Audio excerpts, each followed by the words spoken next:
शिवसेना पक्षप्रमुख उद्धव ठाकरे यांनी केलेल्या भावनिक आवाहनाची। माझ्यावरती होणारे आरोप तुम्हाला खरे वाटत असतील तर मी आत्ता माझं पदही सोडायला तयार आहे। तुमच्यामधला शिवसैनिक हा पक्षप्रमुख होईल अशा शब्दांमध्ये उद्धव ठाकरेंनी सत्ताधाऱ्यांच्या बोचऱ्या शब्दांना उत्तर दिलंय। ज्या क्षणी तुम्हाला वाटेल त्या क्षणी मी हे पद सोडेन असं खुलं आवाहन देखील उद्धव ठाकरेंनी केलं। तर तुम्ही पद सोडण्याची अपेक्षा नव्हती तर बाळासाहेबांची तत्व पाळण्याची अपेक्षा आहे अशा शब्दांमध्ये शिंदेंच्या शिवसेनेनं उद्धव ठाकरेंवरती पलटवार केलाय।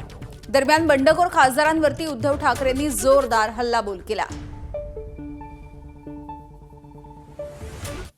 60 वर्ष पूर्ण झालेली आहेत। गेली जवळपास 12-13 वर्ष मी तुमची नेतृत्वाची जबाबदारी सांभाळतोय।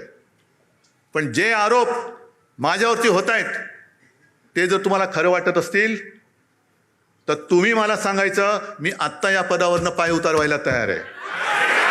फक्त माझी एक अट आहे की ही सोन्यासारखी शिवसेना चोराच्या दरोडेखोराच्या हातात जाऊ द्यायची नाही।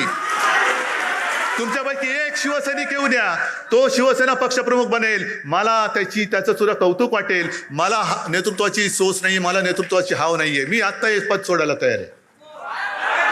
पण कोणी लाचार, गद्दार, भेसळयुक्त रक्ताचा माणूस माझ्यावरती आरोप करत असेल तर त्याला उत्तर हे तुम्ही द्यायचं आहे। बाकी मी डगमगलेलो नाहीये, मी खचणारा नाहीये।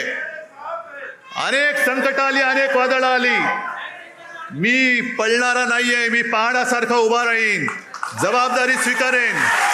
पण तुमच्या मनात जोपर्यंत विश्वास आहे तोपर्यंतच हे मी करेन।